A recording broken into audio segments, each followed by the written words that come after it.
Assalamualaikum warahmatullahi wabarakatuh. Bismillahirrahmanirrahim. Alhamdulillahirabbil alamin. Wala haula wala quwata illa billahil aliyyil azim. Allahumma shalli wa sallim wa barik ala sayyidina Muhammadin wa ala alihi wa sahbihi ajmain, amma ba'd.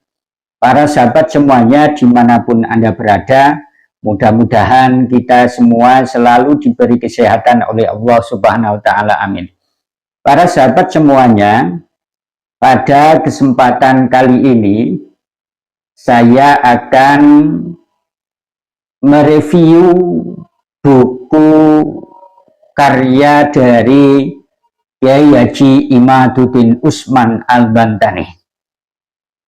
Walaupun saya sudah mendapatkan bukunya kurang lebih 2 minggu yang lalu, akan tetapi baru saya kenalkan kepada para sahabat semuanya, baru saya bisa mereview buku beliau, karena memang baru kemarin saya selesai membacanya. Buku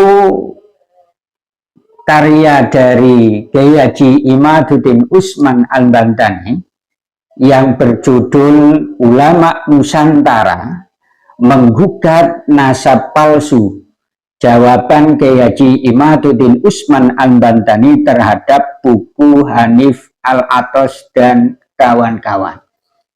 Kita tahu bahwa beliau, Kyai Haji Imaduddin Usman Al-Bantani, yang fotonya terpampang besar di buku Ulama Nusantara Menggugat Nasab Palsu ini, adalah salah satu ulama muda, salah satu ulama harapan bangsa, khususnya harapan Nahdlatul Ulama, yang dengan berani dan tegas melakukan atau mengadakan penelitian, melakukan kajian atau yang disebut dengan tesis tentang terputusnya nasabnya para habaib, sehingga sudah 3 tahun, kurang lebih 3 tahun ini, nama beliau selalu ditunggu-tunggu oleh para netizen semuanya. Para sahabat semuanya, sebenarnya karangan beliau, Kyai Haji Imaduddin Usman Al-Bantani, itu banyak sekali, ya, baik berbahasa Arab, khususnya berbahasa Arab, maupun bahasa Indonesia. Salah satu bahasa Indonesia ya kitab atau buku Ulama Nusantara Menggugat Nasab Palsu ini, ya. Dan buku Ulama Nusantara Menggugat Nasab Palsu ini sangat cocok untuk dibaca oleh semua kalangan, terutama kalangan yang awam, dalam maksud awam masalah polemik nasab, ya, dan juga untuk memperkaya literatur keilmuan tentang nasab bagi orang yang selama ini sudah mengikuti polemik nasab. Buku setebal hampir 700 lembar ini, ya, atau tepatnya sampai halaman 691 halaman ini, cocok untuk orang awam yang masih meragukan apakah nasabnya Habib itu terputus apa tidak, atau bagi yang masih meragukan apakah benar-benar kesimpulan atau tesisnya Kyai Haji Imaduddin Usman Al-Bantani itu benar-benar ilmiah. Lah, untuk meyakinkan kalian, maka cocok banget untuk membaca buku ini setebal 600 halaman. Jadi halamannya 691 halaman. Dan saya yakin, seyakin-yakinnya siapa saja yang membaca buku ini, Ulama Nusantara Menggugat Nasab Palsu, akan diberi kepahaman oleh Allah Subhanahu wa Ta'ala, akan diberi hidayah oleh Allah Subhanahu wa Ta'ala. Karena uraian-uraian, eksplanasi, penjelasan-penjelasan yang ada di dalam buku ini sangat detail dengan bahasa yang mudah dipahami. Siapapun itu, orang awam, menengah atas, ya, orang yang nggak pernah sekolah, bahkan akademisi bisa memahami buku ini yang saya bawa ini dan sudah bisa diakses di Shopee. Ya, dan insya Allah bagi yang berminat, link pembelian di Shopee akan saya tampilkan di deskripsi video dan juga di video, ya, insya Allah. Dalam buku ini juga disertai referensi-referensi kitab nasab, ya, kitab nasab abad keberapa ditampilkan di sini, ya. Dan walaupun yang tidak bisa bahasa Arab, tidak pernah mondok, insya Allah bisa memahami referensi bahasa Arab yang ditampilkan di buku ini. Kenapa? Karena di samping ditampilkan referensi kitab nasab yang berbahasa Arab, nantinya juga diberi terjemahannya. Jadi yang nggak pernah mondok, nggak bisa kitab kuning, langsung bisa membaca terjemahannya, bisa, ya, sangat mudah kak untuk dipahami, ya. Dalam buku ini, Ulama Nusantara Menggugat Nasab Palsu ini sebenarnya ditujukan untuk mengkanter bukunya Hanif Al-Athos dan kawan-kawan yang tebalnya kurang lebih 521 halaman. Ya, sehingga buku ini nantinya juga membahas tentang kebohongan-kebohongan yang dilakukan oleh Hanif Al-Athos dan kawan-kawan, termasuk Rumail Abbas, dan manuskrip-manuskrip yang ditampilkan di bukunya Hanif Al-Athos, Rumail Abbas, dan kawan-kawan. Ini manuskrip-manuskripnya palsu. Nanti dijelaskan di dalam buku ini. Kepalsuannya dilihat dari mana. Itu kemudian sejarah-sejarah nama yang ditampilkan di bukunya Hanif Al-Athos ini juga banyak yang salah, dan kesalahannya dari segi mana, ini juga dijelaskan dalam buku ini, Ulama Nusantara Menggugat Nasab Palsu. Kemudian kalau kita nanti sudah membaca buku ini, nanti kita paham bahwa apa yang ditampilkan dalam bukunya Hanif Al-Athos setebal 521, maka di dalam buku itu banyak keterangan-keterangan yang mengandung logika village. Logika village itu adalah kesalahan berlogika untuk digunakan berargumen, ya. Itu, jadi jangan takut, siapa saja insya Allah mudah kok untuk memahami buku ini, ya. Lebih lengkapnya akan saya review sedikit, ya. Buku ini sekali lagi setebal 691 halaman. Ada 7 sub atau bagian, dan setiap bagian ini ada babnya. Ada 7 sub. Bagian 1 ini membahas tentang menjawab prolog buku Hanif Al-Athos dan kawan-kawan, dan juga menanggapi Kiai Naji juga, ya. Kemudian juga menanggapi Kiai Haji Sukron Makmun juga, kemudian tanggapan untuk Abdul Somad juga, ya. Ini di bab 1 ya, di bab 1 bagian 1 ya. Ini nanti di bagian 1 bab 1 akan dijelaskan bagaimana konsep syuhroh wal istifadoh dalam mengisbat nasab ya.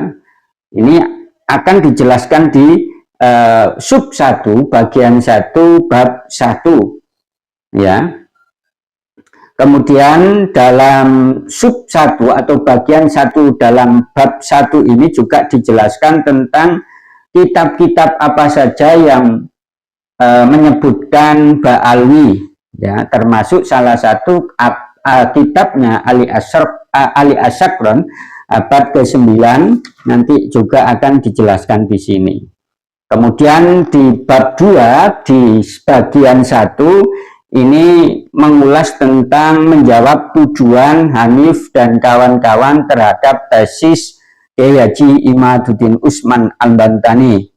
Ya, di sini di bab 2 ini dari bagian 1 akan dikulas bagaimana metode dalam mengisbat nasab, kemudian metode DNA dan lain-lain yang akan dijelaskan juga, dan juga termasuk masih dalam bab 2 nanti akan diuraikan Imam Ibnu Hajar yang katanya dalam kitab sabatnya dikatakan telah mengisbat nasabnya Ba'alwi. Padahal kalau kita teliti bahwa Imam Ibnu Hajar ini tidak pernah mengisbat nasabnya Ba'alwi. Ya, tidak pernah ya, karena dalam kitab sabatnya Imam Ibnu Hajar Al-Haytami beliau hanya menyebutkan ya sanad khirqah sufiyah dari Syekh Abu Bakar bin Abdullah Al-Idrus, yang mana penjelasan dari Imam Ibnu Hajar Al-Haytami sendiri diambil dari penjelasan Syekh Abu Bakar bin Abdullah Al-Idrus sendiri dalam salah satu kitabnya Al-Juz'ul Latif fi Tahkimis Syarif ya, sehingga bisa disimpulkan bahwa Imam Ibnu Hajar tidak mengisbat nasab Ba'alwi, akan tetapi dalam kitab sabatnya hanya menyebutkan sanad khirqah sufiyah dari Syekh Abu Bakar bin Abdullah Al-Idrus ya. Kemudian di bab 3 ini masih bagian 1 dijelaskan tentang mafasid Ba'alwi mengaku keturunan Nabi. Kemudian di sub kedua, di bagian kedua ini dijelaskan tentang menakar kesahihan nasab Habib di Indonesia ya, akan dijelaskan di sini. Kemudian akan dibahas juga dalam bagian kedua ini tentang kemunculan nama Abdullah di akhir abad ke-9.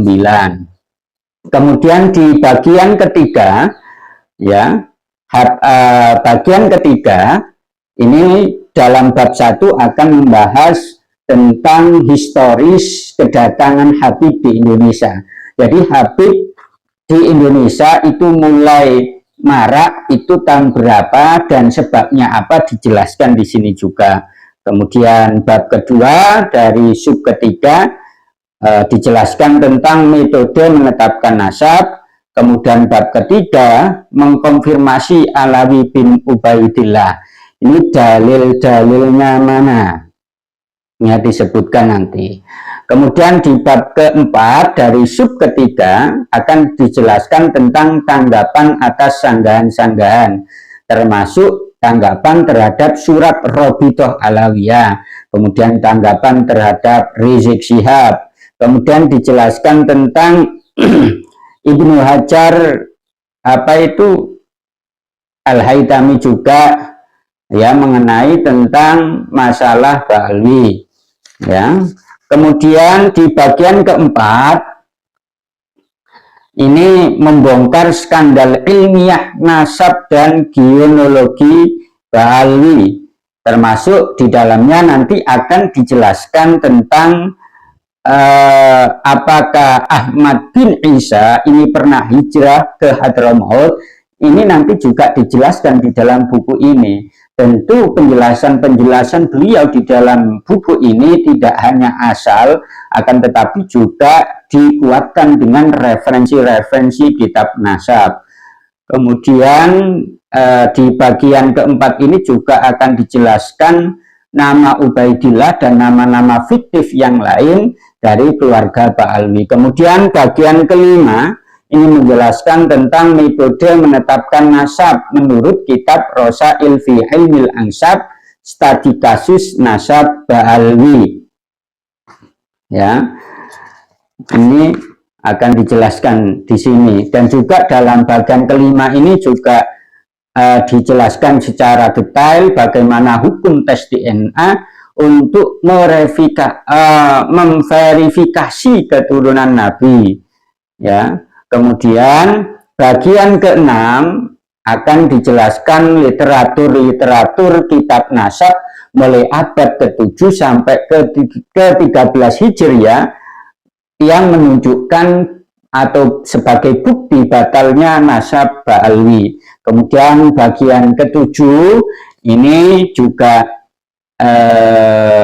bagian yang terakhir menjelaskan tentang manuskrip palsu Ba'alwi versi Rumail Abbas. Jadi Rumail Abbas yang berkuar-kuar sudah menemukan manuskrip sezaman itu tidak, itu palsu sesuai dengan kajian penelitian Kiai Haji Imaduddin Usman Al-Bantani. Jadi kesimpulannya buku ini adalah buku ya setebal 691 halaman ini dengan judul Ulama Nusantara Membuka Nasab Palsu adalah buku yang intinya menunjukkan bahwa memang nasabnya habaib itu terkonfirmasi bukan sebagai keturunan Nabi Muhammad SAW. Siapapun bisa memahami buku ini.